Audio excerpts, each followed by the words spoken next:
Good afternoon. As you know, the government bill to fund the government is coming up due through the House and then through the Senate. I want to make sure that we have an opportunity to talk about the administration's priorities and how they were funded through that bill. So today we're going to have Secretary of Homeland Security John Kelly talk about what's in the bill to protect the country and keep our borders safe. Ironically, when the Secretary is done, he's got to get right to a meeting with the President to talk about the wall and the efforts that he's making to drive down immigration, legal border crossings. After he's done, Director of Management and Budget Mick Mulvaney will come up, talk about the overall status of the President's priorities in the funding bill, and then take your questions. So without further ado, Secretary of Homeland Security John Kelly.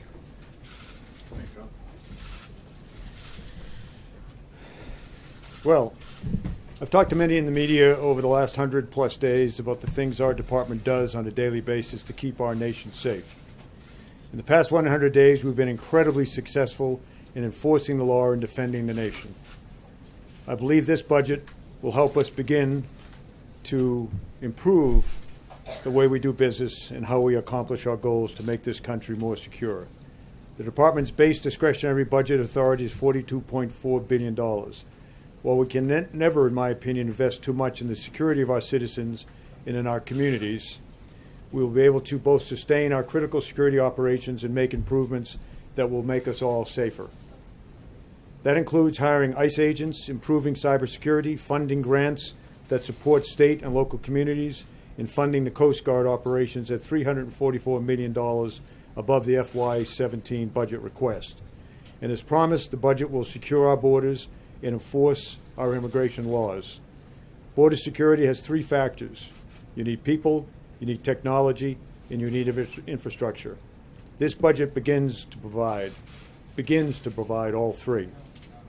It will help us replace see-through steel wall along the southwest border. It will help us put more enforcement aircraft in the skies. It will help us to deploy more technology to stop illegal activity crossing our borders.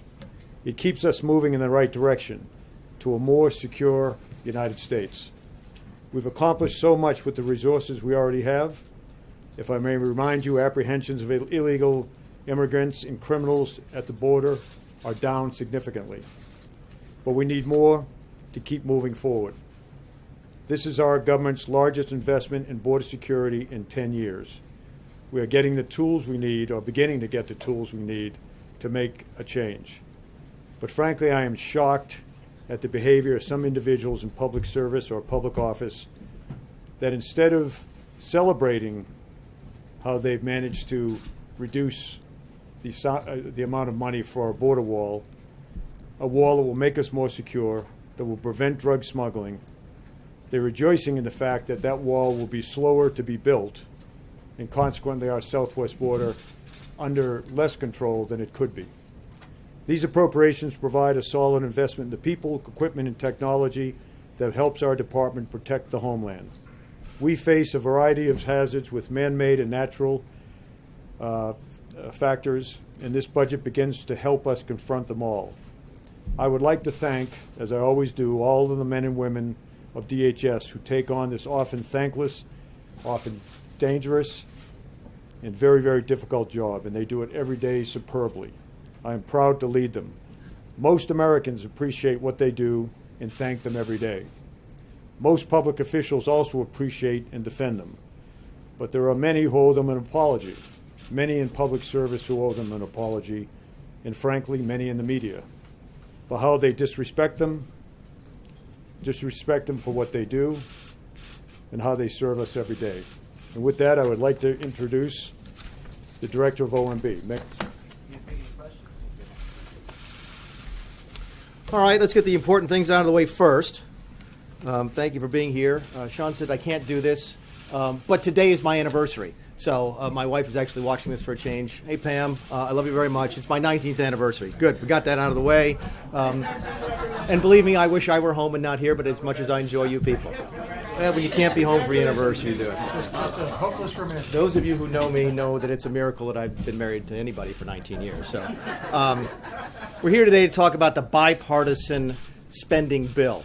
Okay, And I want to focus on that description first before we go into the details. A lot of folks have asked us over the course of the last 24, 48 hours, with Republicans in charge of the House and the Senate and the White House, why do we need a bipartisan spending bill? And one of the things I think is not being discussed as openly as it should is that this is one of those bills that requires 60 votes in the Senate. So it's not like the health care bill. We have to have at least 8 Democrats support this in the Senate, which is why we've been working with Democrats from the very beginning. Yes, we could have passed a Republican bill only out of the House, but it never would have passed out of the Senate, and then we would have been accused of not being able to function and run the government. So there's a very good reason that we're working with Democrats on a bipartisan bill, and that is because we must. And until those rules change, that's the environment that we're going to continue to operate in. The Dems have been trying to claim victory on this, which I think is a very strange way to look at a bipartisan discussion. If you're in a bipartisan meeting, I think it's very unusual for one group to walk out and start spiking the football and say, hey, we won, we killed the other guys, and it certainly doesn't bode very well for future discussions. But since the Democrats have raised the issue and tried to cast this as Democrat victory, I think it's important today and only fair to show you what's really in the bill and how the president actually cut a tremendous deal for the American people. At the end of the day, that's who we think won in this discussion, in this negotiation, not the Democrats, not the Republicans, but the American people. First, the list of things that Republicans got in the negotiation. You've heard a bunch of different numbers about the top line defense number. I've heard as low as $10 or $12.5 billion. The number is $21 billion. Okay? That is what the additional defense spending is, $21 billion. That's made up of 2 numbers. $15 billion in a standalone OCO, Overseas Contingency Operation account, and another $6 billion that is hardwired into the underlying DoD approps bill. Remember, this is an omnibus bill, which means it's made up of different appropriations bills. One of those bills that becomes part of the omnibus is the defense appropriations bill, and in that bill is $6 billion worth of OCO spending. So you take the 6 that's in the underlying bill, the 15 that was added as the supplemental, and that's how you arrive at the $21 billion. The $12.5 billion number is wrong. The $15 billion number is wrong. You could talk about a number as high as $25 billion if you wanted to compare it to FY 2016, but you could never go below $21 billion in that analysis, which is a full 2/3 of what we'd asked for in the beginning. I'm going to talk a little bit more later on about the DHS number, the $1.522 billion of additional spending, by the way. That's not all of the spending on border security. The total DHS number by the time we're finished will be north of $42 billion. Okay? The largest funding levels for border security in the last 10 years is what we'll have at the end of this process. That's where this negotiation has taken us, to the largest spending on border security in 10 years. We'll go over the details of that in a second. Miners' health, one of my favorites. So the Democrats walked out of the room and said they protected the miners' health. Okay?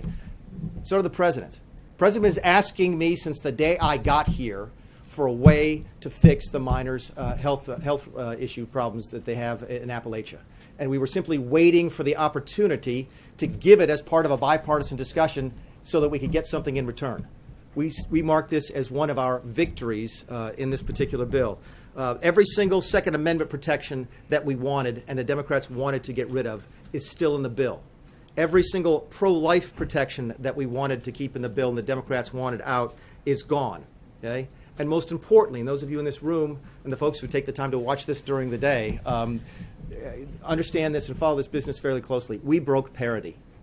Okay? And for those of you who've been covering this area for a long time know what that means. It means in the past several years, ever since the spending caps came on, ever since the sequester went in, there was this unwritten deal on Capitol Hill, which is for every dollar of defense spending that the Republicans wanted, they had to give $1 worth of non-defense spending to the Democrats. That was the deal that President Obama was able to cut during his last years in office.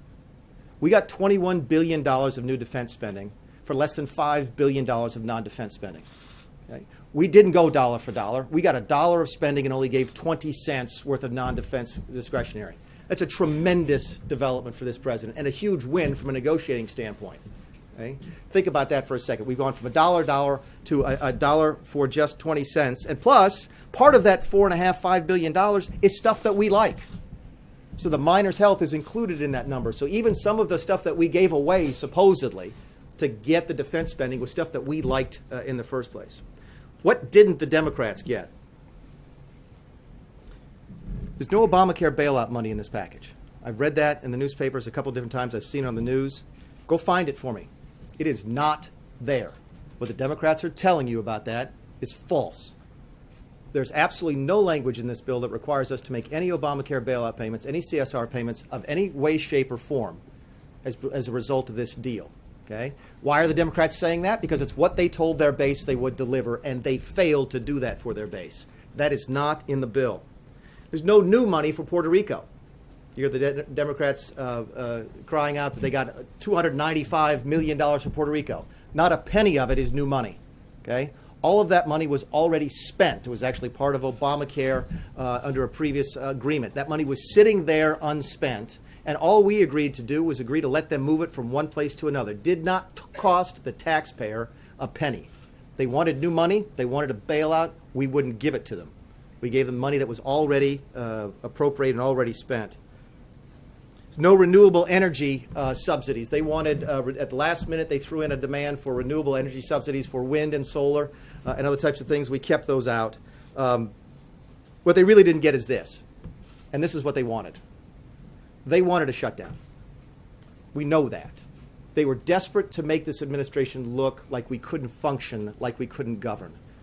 And we know that a large part of their base, especially their left-wing base, wanted a shutdown and certainly didn't want them to cut a deal with us. That's why I think you're seeing them crowing about their success, is in order to cover up the fact that they actually cut a deal with President Trump, and President Trump did a tremendous job.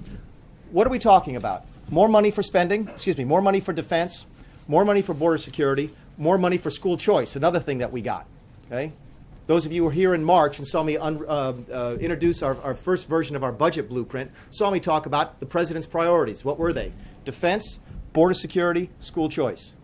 The president delivered on his promises and got his priorities funded, and that's what the Democrats don't want you to know. They want you to think they won.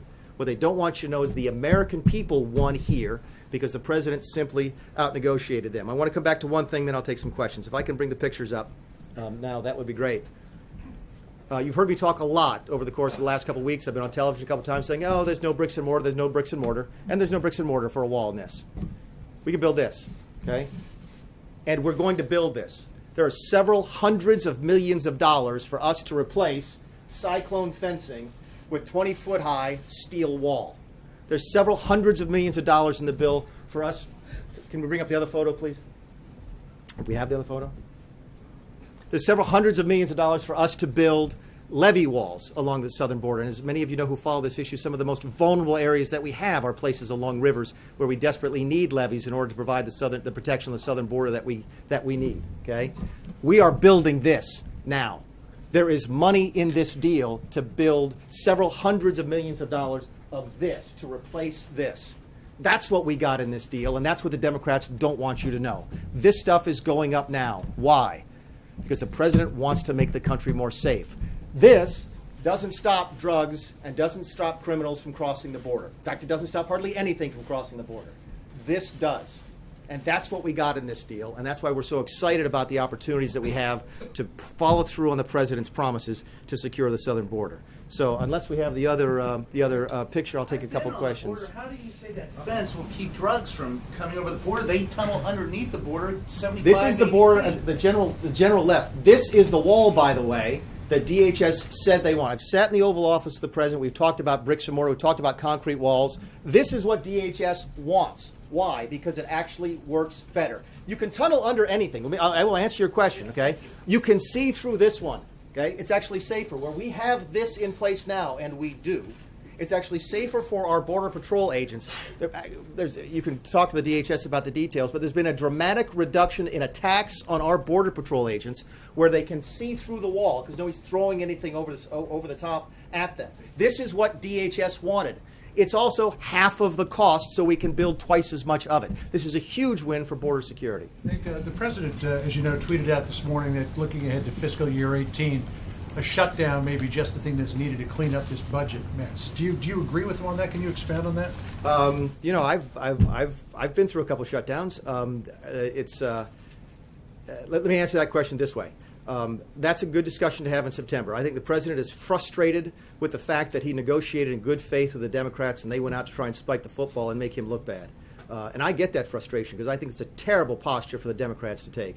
If we're sitting here trying to prove to people that Washington is going to be different, that we're going to change things, we can actually figure out a way to work with them, and they do that to this president, listen, I would have taken offense at that. So it doesn't surprise me at all that his frustrations were manifested in that way. We've got a lot to do between now and September. I don't anticipate a shutdown in September. But if negotiations, if the Democrats aren't going to behave any better than they have in the last couple of days, it may be inevitable. You want to follow up on that? How would a shutdown clean up the mess? Look, there's a lot. Sooner or later, we'll have to start doing something different. All right. I think I can make the argument, and I think I just did, that we've made something dramatically different here today by getting rid of parity, by going that dollar to dollar and getting to something new. Okay, that may help us change town a little bit. But if we get to September and it's still business as usual, nothing changes, and it takes a shutdown to change it, I have no problem with that. The gentleman in the back in the white in the red tie. Thank you, Mr. Director, and happy anniversary. Thank you very much. I'm sure my wife would really enjoy spending it this way. So. Okay. A few weeks ago, Governor Groxus of Mexico, who is chairman of their Governors Association, said that the effort to get appropriations in the budget meant that the administration was giving up on having Mexico pay for the wall, as the president promised. And other Mexican politicians have repeated what Governor Groxus has said. What is your response to that? And I've taken that question before, so I'll give you the same answer, which is, look, we had an opportunity to move quicker than we expected. Okay? Because President Obama was not able to sign a full-term CR in October of last year, we actually got a bite at the 2017 apple.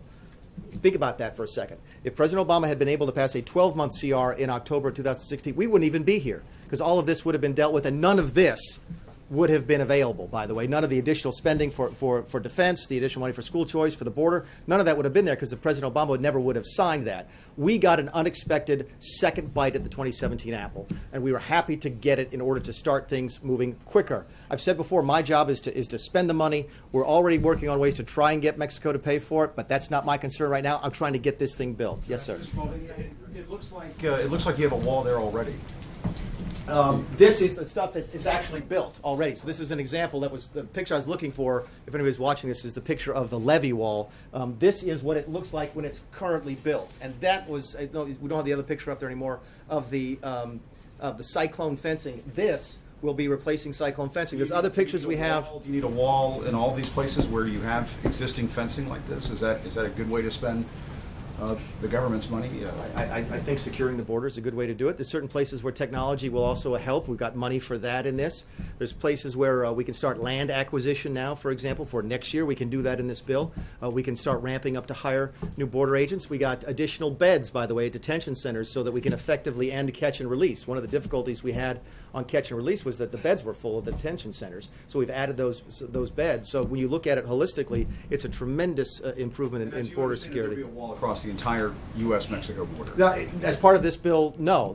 You've got a couple $100 million to do it. This is a several-year process. You could not build all of that in 1 year. Yes, sir. Yesterday, of this bill, you said, quote, "I think it's great that the Democrats like the bill. We think it's a great deal for the administration as well." Yeah. So what changed? Yesterday it was great that they were pleased with it, and today it's an outrage. It's spiking the football.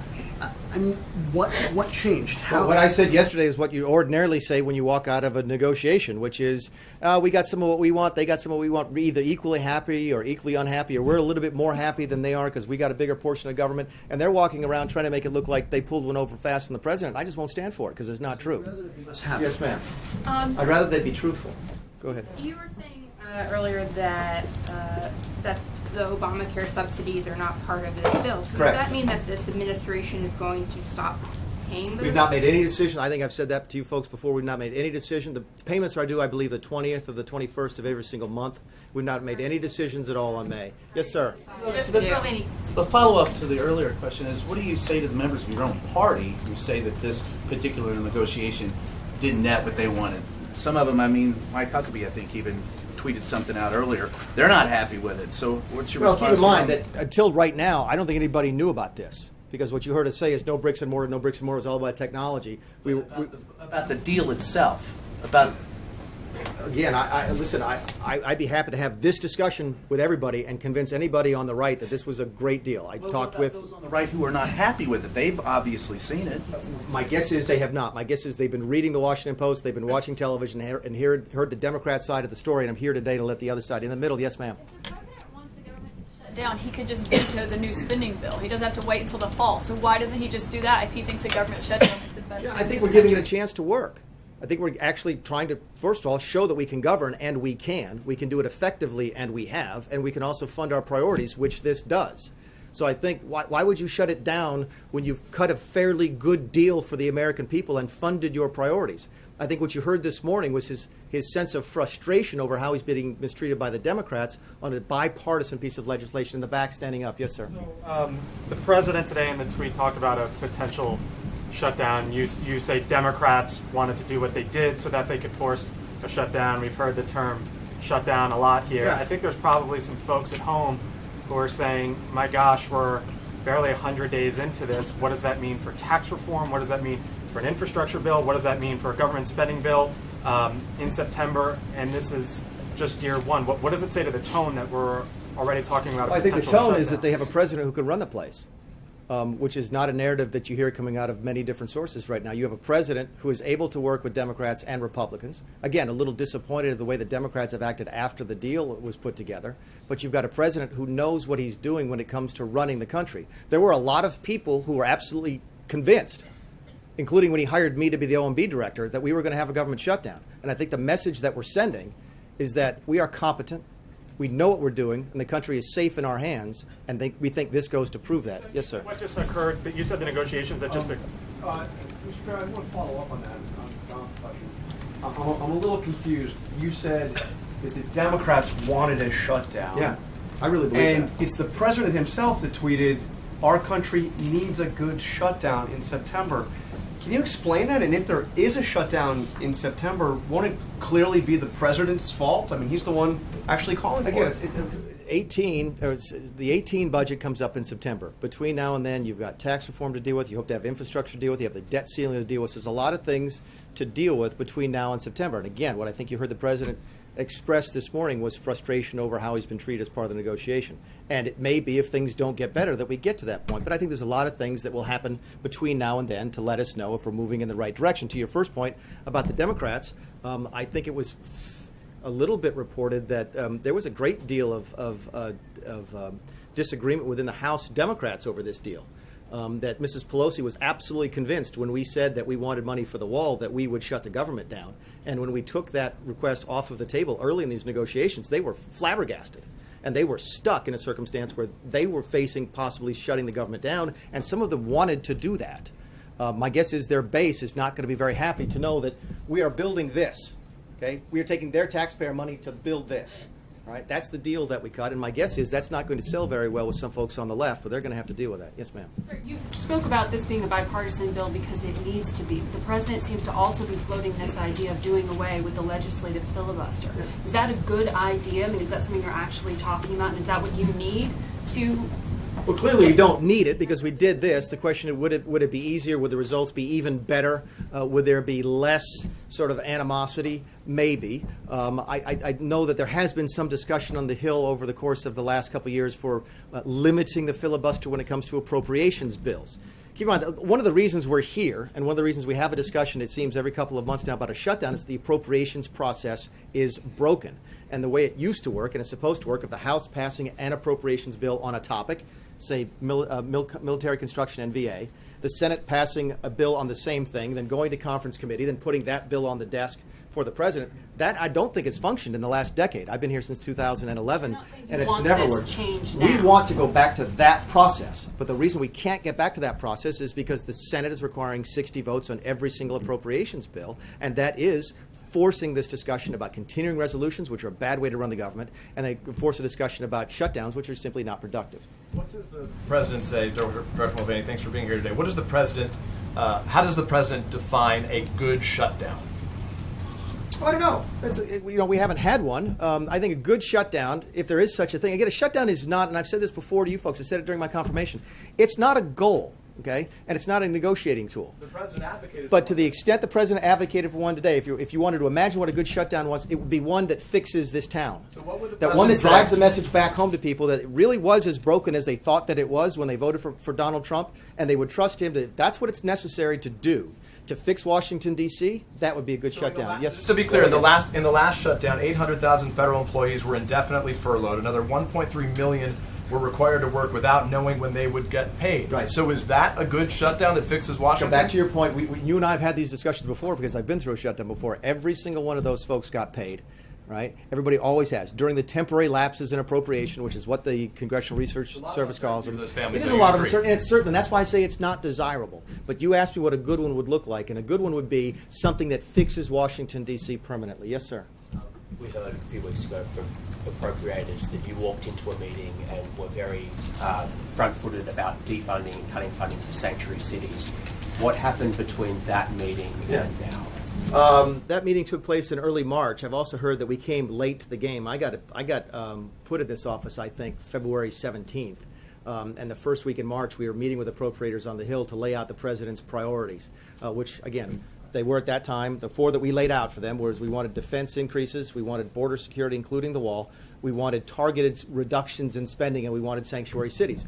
We had to give up on those last two as part of a negotiation because that's what you do in a negotiation. We got, as part of that negotiation, something we didn't ask for in the first place. It wasn't on our first list, but something that is still important to the president, which is the school choice. So that is the nature of a back and forth in a negotiation. And again, for the reasons I laid out here today, I think we got a tremendous deal. In the middle, yes, sir. Thank you, Mr. Director. You said in your statement before you started taking questions that the president delivered on his promises and got his priorities funded. Yeah. Well, that's not true. You didn't get the border wall, no funding for the border wall. That's a replacement, no funding for a new wall along the U.S. southern border. Planned Parenthood. Let me ask you a question. Let me finish. I'll let you finish, but let me ask you a question. You're asking a series of questions. I'll stop right there. When you heard about the deal yesterday, when you heard...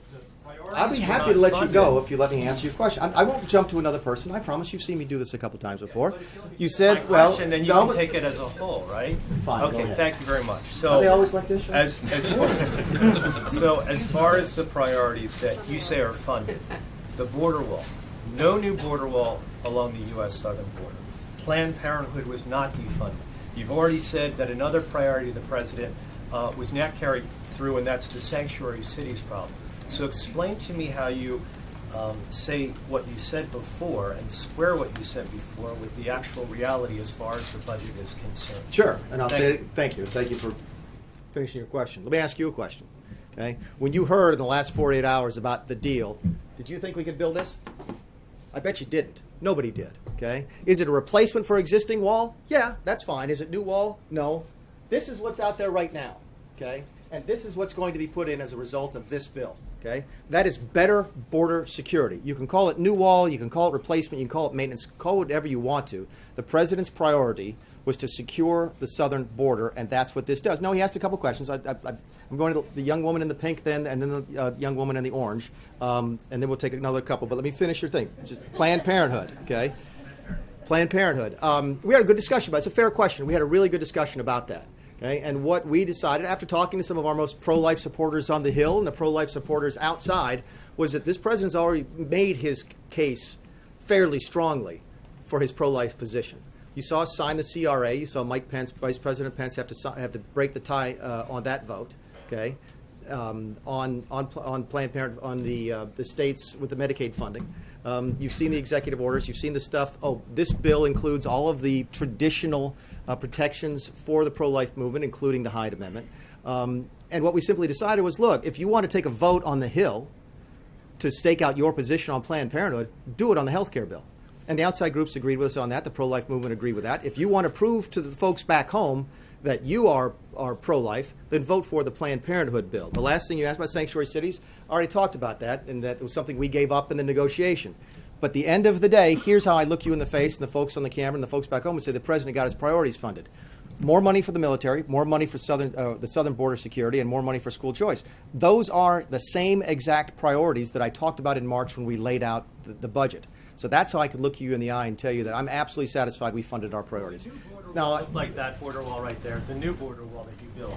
Will it look like that one right well, there? this is what's permitted in the bill. So that would So take I'm the- saying, will the new one that's built along the U.S. southern border look like that border wall right there? Well, I mean, we've got a border that's, in certain places, yes. I mean, the other photo we can't get up is the levees, so I'm not really sure what your question is. We will build the You have most to replace appropriate. that wall with the new wall with new funding. In other words, it's just a short-term fix, and then we're going to. That is a the U.S. 20-foot government. high steel wall. That is not a temporary short-term fix.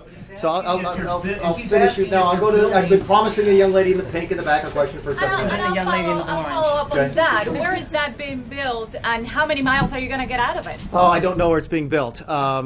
And again, we haven't done the per mile. I think the total spending is $347 million on that, but we haven't done the math yet on what that does. Cover, what are we talking about? Well, again, it depends on. It's more expensive to build a wall in certain places. So this is going to be replacement. So we have to go out and figure out where we are. And it's cheaper than building new wall because we already have land acquisition here. We have the rights to build it, et cetera. There's probably roads out there to service it. When you're building new wall, to the gentleman's point, you're starting from scratch, so you have to build the infrastructure necessary just to get the construction teams out there to build. So we haven't done the math yet on how many miles we can build and where it will be. What we do know is that we have several hundreds of millions of dollars to do this. Do you have a follow-up on that or not? Well, yes. I mean, when can we see construction? When do you think you're going to go out there and put up a wall? This construction that you see here, well, I don't know if it's this exact construction because I don't know where this photograph is. This wall is being installed on the southern border today. Yes, ma'am. Yes, Director Mulvaney. So two topics, several questions. Now, when it comes to the wall and this budget for the wall, it's very expensive. That's one piece of the immigration issue. What about the larger piece of the immigration issue? Where's the funding when it comes to fixing the issue where you have people who are overstaying their visas? That's more of the immigration issue that in the past and even now that's happening versus just dealing with the southern border. You have immigrants from all countries coming here versus just the southern border. How are you going to, what monies are going into that piece? It's a fair question. Let me answer this two ways. It's probably not going to be very satisfactory, but this is how I'd answer your question. First of all, this is a pure funding bill. Yes, there are certain policies that are wrapped up into it, but I think both parties would probably push back if you tried to tie something as large as immigration reform to a funding bill. They don't like to do that. They will tell you that they're not supposed to authorize on an appropriations bill. This is a one-year funding bill. It is not supposed to be a carrier for a long-term policy change. Now, they obviously, from time to time, they make exceptions to that, but they really don't like to do that on the Hill. I didn't like to do it when I was a member of Congress. So that's a technical answer to your question. But to your larger discussion about why do this and ignore the other topics is that I really don't think, and this is not just rhetoric, I really believe this, and I've been through this as a member of Congress. It's very difficult to have a conversation about immigration until the southern border is secured. Because all of us who follow it very closely, many of you in this room, know the example of Ronald Reagan from the 1980s when he did the amnesty in exchange for the southern wall, gave the amnesty first, and never got the wall. And there's a lot of folks, myself included, who say, "Fool me once, shame on you." And until we secure the southern border, we don't think it's productive to have a larger conversation about immigration. No, I'm not finished. The I know. conversation- Why was it moving on? I'm sorry. They were the ones trying to interrupt you. But they're not. The conversation has been basically focused just on the southern wall, and the other piece is just not there in the conversation from the White House. No one is dealing with the bigger issue. That's the major piece versus this expensive wall. And that's why I'm wondering, why is there not talk about that and the money to accompany the bigger piece on the immigration issue? I'll answer it the same way but a different way. I think that the administration needs to have credibility on this before we start talking about immigration with anybody. No one will take us seriously on immigration reform until we've satisfied them that we have secured the southern border. There are folks in my own party who say, look, I want to talk about immigration reform, but you have to go out and secure the southern border first. And I think that's what we're doing. I'll take one or two more. Sir, I wanted to go ACA, sir. I wanted to go in. I said several topics when I asked. ACA, sir. I'm sorry. I have to get it when I can get it. On ACA, is it, sir, on ACA, is it more about the numbers or about the issue when it comes to these possible waivers for states, when it comes to the issues of substance abuse, taking the substance abuse component out of the ACA? That I'm asking that question as many of these candidates, to include this current president who ran on the issue of fixing the opioid addiction, the heroin addiction. Now you have this piece that possibly that states can take the substance abuse prevention or programs out of ACA. What are the numbers on that? Because how do you justify that when these candidates, these Republican candidates and Democrats, ran on this? Yeah, I don't know what numbers you're speaking of, but I will speak to the philosophy, which is that we really do believe that the states will do it better than we will. I mean, you've seen this commitment that the administration has already had to opioid abuse. I think there may be money for it in this funding bill that we approve of. Okay, so we're committed to that, but I also think we recognize the reality that the states are probably more nimble and more well attuned to their own local populations to deal with it. I was in the state legislature in South Carolina. I would have loved, on very many different levels, from opioid abuse to Medicaid, to simply have the federal government write us a check and say, here, South Carolina, go help these folks that we want you to help, because we would have done a better job at it. So while I don't have numbers for you, that's the philosophy behind all of these waivers, is that the federal one-size-fits-all might not be the best solution, and let's let the states solve the problem. You had a question, yes, sir? Yeah, thanks very much. Back on the issue of shutdowns, you mentioned earlier that President Trump was upset by how the Democrats portrayed the deal. Yeah. Is it right to shut down the government because of how something was portrayed instead of what was actually which is why in we're the not deal? shutting it. If that was the case, we'd be vetoing this bill now. Isn't that what he's foreshadowing? No, I think what he's foreshadowing is, look, this place has to change. The way we run the town has to be fixed. We have to do something. We cannot simply muddle along using the same models that the previous administration has used. Okay, this is a change agent president, and he's going to change Washington, D.C., and if it takes a shutdown, then that's what it takes. But again, that's several months away from that discussion. We have a lot to do between now and then. Yes, sir. Quick follow-up on this notion of a good shutdown. Wouldn't most Americans agree that shutdowns are bad? You shouldn't shut down the government? And further to that point, it seems as if you may have answered your own question this week on the question of government shutdown. You have a compromise. Republicans and Democrats are getting together and passing something. Both sides are not getting everything that they want. Isn't that what the American people want? They want their government to work and pass budgets that can be a compromise and both sides can agree on? How can a shutdown be good? That's exactly what I think they want, and that's exactly what we have given to them with this agreement. My point to you in response to a couple different questions was that the president wants to see Washington get better, get fixed, change the way it does business. This week that you had a compromise? It is. It absolutely is, which is why it's so frustrating. Which is why it's so frustrating to have the Democrats go out and say they won and we lost. That's not a bipartisan way to approach things. I can't imagine Ronald Reagan and Tip O'Neill having that discussion, at the end of a negotiation. Both sides always do. You actually, last question. Yes, ma'am. I wanted to ask you about Republicans. I know that you're talking about on the Senate side you need Democrats and stuff, but on the House side, there have been budget bills that simply can't get enough Republican support to pass on their own. Do you think that it is possible to do a Republican budget bill with Republican votes alone? I do, because I voted for him myself. There's actually been a lot more like an actual appropriations many more bill? Appropriations bills that have passed with just Republican support than people realize. The reason you don't hear about them is that they die because the Senate is incapable of passing a bill or passing a bill that has any chance of passing in the House because they have to use the 60-vote threshold, which is where I started the conversation. So, no, I think you're selling the Republicans short. You're selling Republicans' leadership and the rank-and-file membership. You let them speak their mind. Let them let their voices be heard in the next appropriations process, which, by the way, starts today. And I'll close with this. This puts 17 to an end, okay? But the discussion about the 18 funding begins right now, and we very much want to see the ordinary appropriations process function. And anything we can do at the White House to encourage that to happen, we will do it. Because we do not want to be here again. We don't want to be having a discussion about a shutdown. Look, one of the things you asked about changing Washington, about why would you have a discussion of shutdown in September? If the appropriations process is still not working by September, that's a bad thing for the country. It's a bad thing for the Congress, by the way. One of the things that we like, okay, as members of the government, I'm not talking about members of the administration now, as members of the government, is that the proper functioning of the appropriations process is critical to the proper constitutional function of the government. The House and the Senate are supposed to use the power of the purse, and when they don't do appropriations bills, their constituents' voices, who are also our constituents' voices, are not heard. So we hope very much that comes back as part of the process. We're very pleased with the deal today. If you have any follow-up questions, you can always call Mr. Zartaki. Thank you very much again, and thank you for letting me have a shout-out to my wife.